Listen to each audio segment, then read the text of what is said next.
Well, hello, my paranormal peeps, and welcome back to another Deep Woods Paranormal podcast. We're on with Hugh Knight of Northwest Yeti Quest again. And we're continuing our conversation from last week. And then he's going to basically come on and kind of tell us about what he's going to talk about, and then we're going to get into it in more detail. So, Hugh, go ahead and tell us what you're going to talk about real quick, if you would. Yeah, well, last time we talked a little bit about the accident that I was in, and I believe we talked a little bit about that potential sighting at the beach and stuff like that. But my research actually had quite a few different discoveries, other than just the hair. There's been recently, I had my wife and kids out there with me, and that's when we found the hair, but we also found, the juvenile footprint. And on the way home, I checked the game camera and found a blob of light, like an orb or a light entity of some sort that was on that game camera moving through the trees. That was pretty crazy. And Yeah. in that same game camera is captured another anomaly of a almost like translucent like creature, humanoid shaped, but it's like see through, and it's got other strange, bizarre things. There's quite a few things that I'll try to fit in the 30 minutes. Different, where? How do you want to begin with it? Do you want me to just start running through it all? Yeah, go ahead. Start running through it. All right. Well, yeah. So this particular game camera that captured the orb, uh, I set that up uh, after discovering what I call arches, and those when I talk about my arches, the ones that fascinate me, they're always going to be from one of the deciduous trees, the evergreen trees, like Doug firs and cedars and stuff like that, because we have a lot of leafy trees out there. Or wait, I got that backwards. The deciduous trees are the leafy trees. Sorry, the conifers are the evergreen trees. The conifer trees are going to be the Doug firs and the evergreens. The conifers, to me, are the ones that are worth looking at because those trees typically grow straight up, one pole. They keep perfect uniformity to them.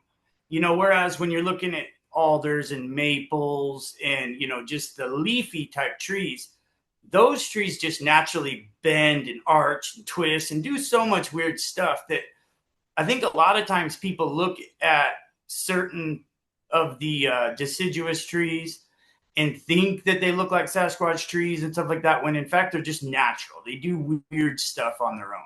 But when you're looking at the conifers, the evergreen trees, and they're bent in an arch, you got something going on really weird because they just don't do that naturally. And so Right. this particular site, there were two arches bent sideways. I'm talking 120-foot trees twisted sideways and turned into this arch, parallel with the earth.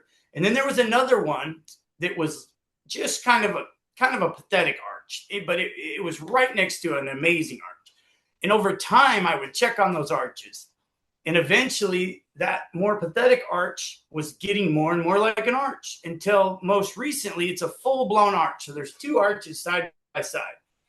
And so I put a camera right underneath those arches. Actually, put two cameras right underneath those arches. And one of those two game cameras has captured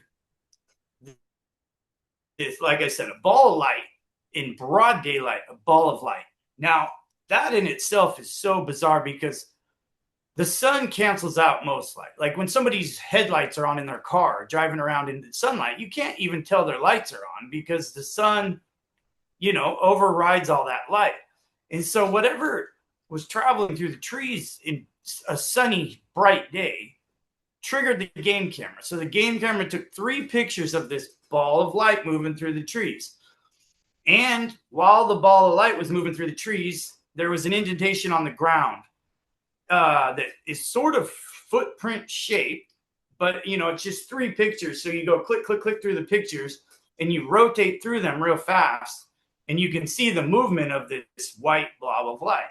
And so that was the first thing that I found on this particular game camera that really was kind of crazy. And then that same game camera captured these weird beams of light running through the trees, which a lot of people have tried to tell me, oh, those are nothing, they're raindrops, or oh, that's just moonlight coming through the trees. But I have 17 trail cams out.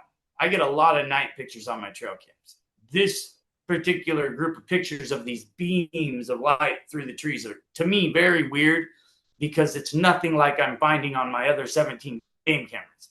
And I did get a beam of light similar to them on a different trail cam that I thought was really weird, but I lost that chip. It's so frustrating. I can't find that SD card. I was Yeah. wanting to put that in video with them, but Welcome to the then paranormal world. yeah, We're and stuck then in that here all same the time. trail cam, the same exact trail cam, which is a cheap old trail cam that I bought off of like Facebook Marketplace used. It doesn't have video; it only takes pictures. So that same trail cam captured about 7 or 8 pictures of, like I said, what looks like a humanoid shaped thing that is basically slightly translucent. You can almost see through it, but you can see the legs, you can see the back. You can't really see a head, but you can see this figure. And he's there for 3 pictures, 1, 2, 3, and he just barely moves. Then he's just gone. And then you see this blob of dark mass, and you can see the movement in that mass, but you can't see really what it is. So there's about 7 or 8 pictures from that thing going, and it's just really weird. Out of all my game cameras, this is the cheapest, crappiest one. Yeah. No video, no nothing, and it's the one that's picking up all this weird, weird paranormal type stuff. And I have 2 of those exact models. And so I recently found a different site in my research area where there's 4 big, huge arches all concentrated right by each other. And then Yeah. there's a whole bunch of remnants of arches because sometimes these arches blow up when they're bending them.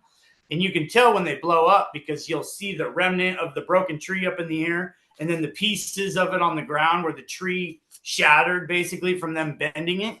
And Right. so I'm starting to think that there's really something to these groups of arches. I could be wrong, but I want to get that same weird cheap game camera set up by this group of 4 or 5 arches and see if it starts getting anything similar to what that other game camera is getting at the double arches.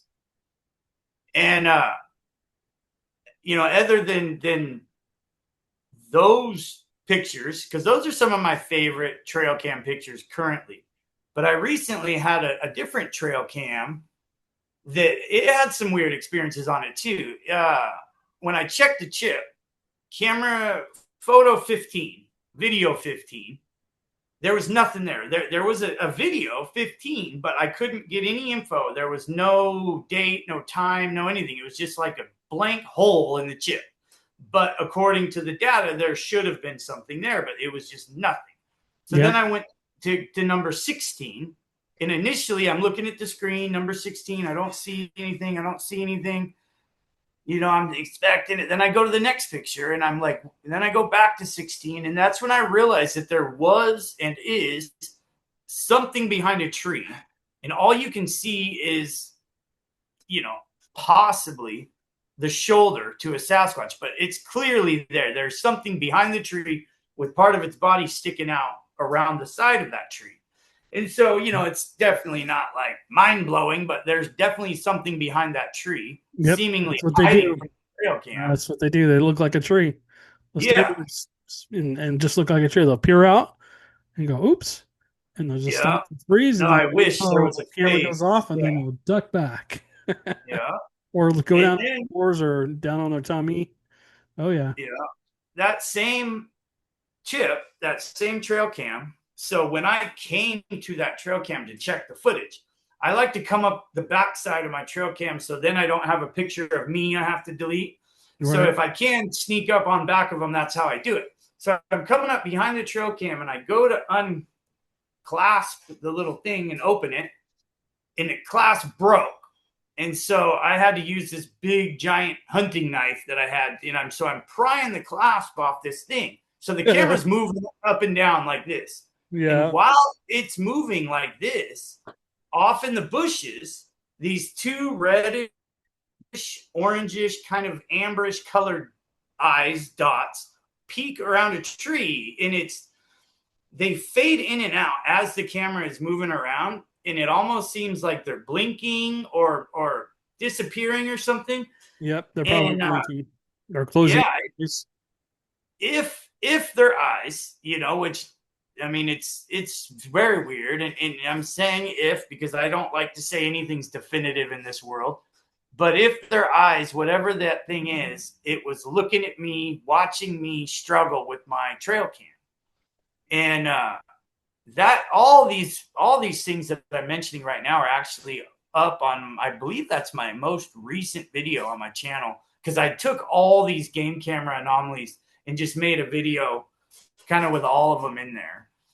And his link to his YouTube channel will be in the description below, whether you're watching the audio podcast, listening to audio podcast, or watching the video podcast. So, all right, keep going. and yeah, in that same video, there's one more video that it's weird. It's really weird because it's from an area called Dead Canyon, and I was recently in Dead Canyon. Did I talk about Dead Canyon on our interview where I we don't found know. the elk, the slaughtered elk? Do you remember me talking about a No, slaughtered elk? I don't remember Okay. talking about that. So my buddy Joe and he was out on mission with me.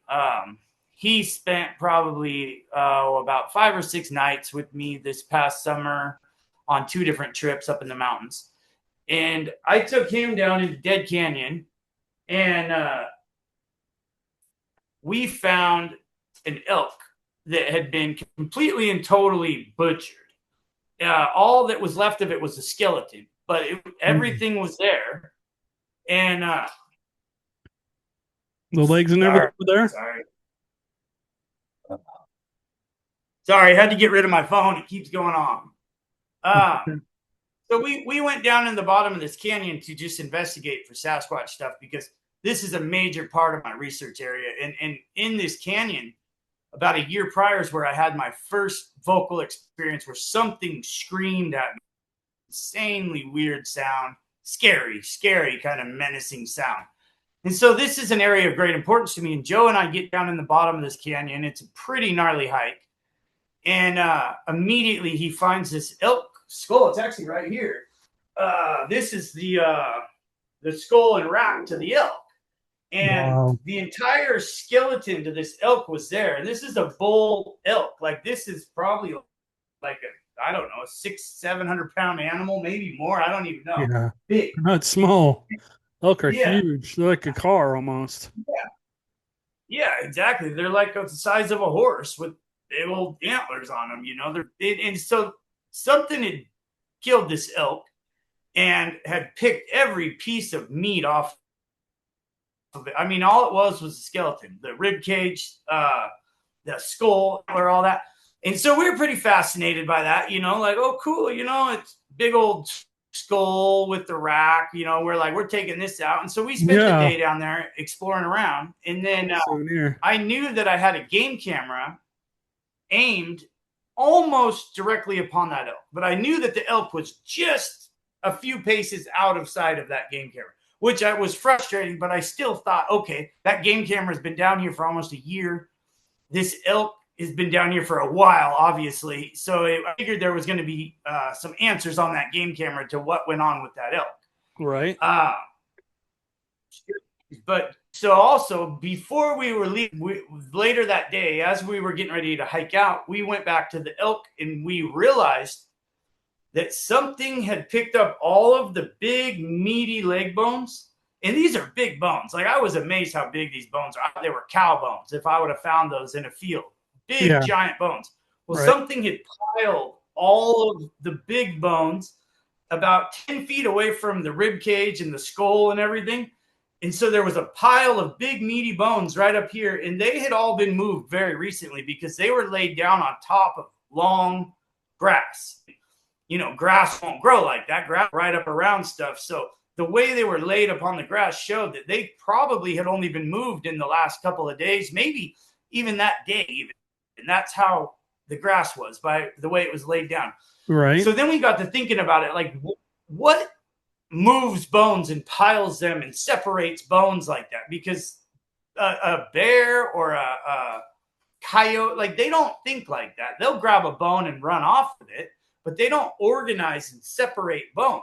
And then we're looking around even more, inquisitively of everything.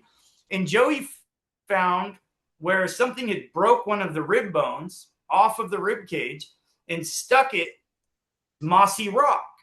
And it was stuck in the moss and kind of laid there like a marker. It was really weird. Once we noticed all this, we realized how weird this kill site was. It's almost like And it's like this is my we territory left. or something. Yeah. Well, I'm glad you said that, because exactly. Once I got home and I put that game camera in, I'm watching this. Not 1,000. It was about 4,800 some odd photos because of a leaf blown in the wind. Yeah. It took almost 5,000 pictures. So I had to go through every picture, click, click, click, click, click. Now, I have trail cams all over that area, so I know what a trail cam should have on it. It should have porcupines, raccoons, bears, bobcats, deer, elk. I mean, you name it. All of those animals should be on that trail cam, especially when I'm looking at almost a full year of footage. All there was on that camera was a couple of deer that crossed that river, which I was blown away. Where's the raccoons? I didn't even see a squirrel. I didn't see anything except a few deer, not a single elk, not a single bear, not a single raccoon, not a single porcupine, nothing. In about 10 and a half months on the edge of a river where there's fish and wildlife, that should have been inundated with wildlife. But something is in that canyon that the animals that live there, the resident animals that live there, no, do not go in that canyon. For whatever reason, the animals are not entering this canyon. Now, I made a video about this particular game camera because it was just so bizarre. Like, where are the animals? And in that same video, I used a different game camera that had only been set up for 3 weeks on a different part of that river on the other side of the mountain. And it showed what it's like. And there's deer and there's raccoons and there's coyotes and there's bears and all of that in less than a month. Every animal you could think of. Yet I go to Dead Canyon and I'm showing 10 and a half months of footage, and all there is a couple of deer that wandered through there. And I guarantee you those deer that wandered through there, they're not locals. They were probably just traveling through, snooping around. They don't know. Don't go in this canyon. And the only reason you would ever see a canyon like that, void of animals, is when human beings have moved in there and set up in housing or a camp or something. So I know there's something going on in that canyon, in Dead Canyon. There's, evidence galore. And that was actually one of my most recent trips. I think that was my last trip up there, was up there with Joey. And on that same trip with him, we got into a lot of deep parts of the canyons that I'd never been in before. Cool. And we were hunting pretty hard for sign. And he and I found some juvenile footprints again, which that was really cool, because the first juvenile footprint I ever found was with my wife and kids on that same trip where I found that giant ball of hair. Yeah. And to find a juvenile footprint for me was like, I don't know, it was a big deal. Like, I was pretty excited to find a little kid size Sasquatch footprint, because I was never thinking about little kid Sasquatches being out there. I was always thinking about big, burly Sasquatches, Well, you know what they look like, right? Have you ever seen one? A juvenile, a baby? I've never seen one in real life. I've seen videos. They're 2-3 feet tall, and they look like Cousin It. You know that, like all the hair coming down? That's what they look like. That's exactly what they look like. I saw one at my friend's house. Yeah, just hair coming straight down. I thought it was a bush until it stood. I'm like, wait a minute, what? And I had it on camera. I was watching it. Did they have facial hair like growing out of the neck? Hair like everywhere, just hair straight down. All you could see, you couldn't see a face, you couldn't see anything. It just stood. It was draped across their drinking some water out of the creek, and it literally stood up. And I'm like, what the hell? That bush just moved. And it walked away in the brush. I'm like, okay. I didn't give chase because I'm like, oh no. You know, Uh-huh. if there's a baby like that, mom and dad are not far away. I'm Yeah, like, I'm not gonna go yeah. chasing that into the wild. I'd be gone. No, Yeah. you'd probably find my body like torn into pieces. You know, Yeah. You're I'm pissed lucky off you mom didn't and get dad. attacked. Yeah. Because I mean, with any animal, you if you see a baby bear or a baby coyote or a baby Right. cougar, you need to get the hell out of there in a hurry. Yep. Yep. You could Uh, exactly. Yeah, you piss off Mama Bear or Mama Sasquatch. Oh, yeah, they will. and I can't remember. Forgive me because I've done a couple of interviews lately, and so my brain is kind of scrambled. That's okay. But did we get into the apple, the disappearing apple on the last interview? No, let's hear about it. Okay. Well, we talked about me getting ran over, right? Oh yeah. Yeah. So it was on that same trip because it was prior to getting ran over, where so I'm in a campsite all by myself, and I've been out there for a few nights by myself, and I'd been up all night in a hunting blind, and I had my night vision stuff, and I'm just sitting there all night waiting for a Sasquatch to come through, and it never happened. So I went to bed around 6:30 in the morning, and I get woke up about 9:30 in the morning with this sound hammering my tent, and this sound was so loud, just rattled my brain like just incomparable noise. And I thought I was hearing logging equipment. And then I put myself back to sleep and it hit my tent again. And I'm like, what are they doing? Like, well, they're logging this close to my camp. And I fell back asleep, delusionally tired. I've been up all night, only been asleep for a few hours. And then that sound hits my tent again. And that's when I realized, like, oh shit, that's the sound from Dead Canyon. That's that vocal that I heard, last fall or last summer or whatever it was. It was the exact same noise. It's just like crazy sound that I can't even begin to emulate or describe. So I jump up, run out. I'm in my site, freaked out, like, dead tired and all discombobulated. And I look over and I knew that I had set this down like about 4 or 5 feet from my tent, and directly off to the side was a camp aimed at the red apple. And so I knew that the apple was there when I first went to bed around sunrise, around 6:30 in the morning. And here it is about 9:40, so a few hours later, and I'm getting woke up by this crazy sound. The apple was gone. So, okay, I have a game camera. I'm gonna finally get something.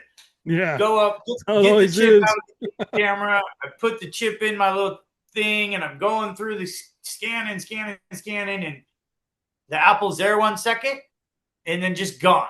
No Yeah. picture, no nothing, just gone. And I'd seen that in other Sasquatch guys' videos, like Les Stroud had that happen to him on a research mission, and then for it to happen to me was just weird, because I was always kind of skeptical of that, with some of the Todd Standing stuff about apples disappearing, and yeah, it'd be just so easy to fake, and so I always had to be a little skeptical of all that stuff, just not sure if, whatever. And then there it is happening to me.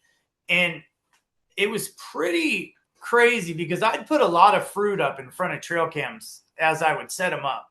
And time again, I would go check that trail cam and the fruit would be gone. But then I would check the footage and there'd be no explanation for the fruit disappearing. And so I would say, okay, it got blown by the wind, or it rotted and disappeared and turned to dust. Like it, just try to make up any kind of reason for it other than an invisible Sasquatch came in and took it. But then I experienced it right next to my tent. Like that time period, I was kind of on the fence about the whole cloaking kind of invisibility thing that I had heard. But it's freaking real. Like it's real. Like they really have some weird ability to disappear or be invisible or whatever. And then when this all happened prior to the game cameras, where I said that I caught that orb light being of light, and I caught that footage of a translucent like figure, and it all ties together. You know, it all kind of corroborates one another. You know, it's just been crazy. It really Yeah, has. Yeah, everything's been crazy.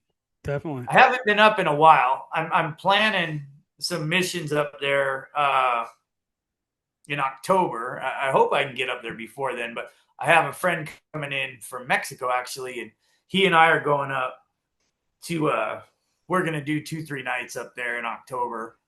And I'm hoping to actually get up a couple nights ahead of him and get the camp all set up, and then he'll fly in, and then I'll have to go pick him up, meet somewhere, and then. But we're hoping to do some really, really backcountry, get into some areas I've never been in, and hoping to Right. find some structures and some, Yeah, well, new. this is their migrational period too, supposedly. Yeah, I've heard that. Right Uh before huh. right before winter, they start to move.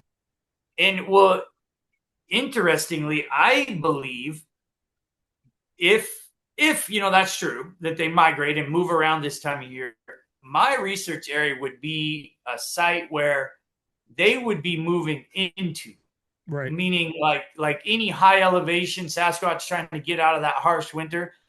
Yep. You come to my research area and it doesn't snow there. It doesn't snow, and there's fish runs all winter. I mean, my research is really cream of the crop for Sasquatch year round. Right. They got. Uh-oh. We lose you? He froze. Uh-oh. We lost Hugh.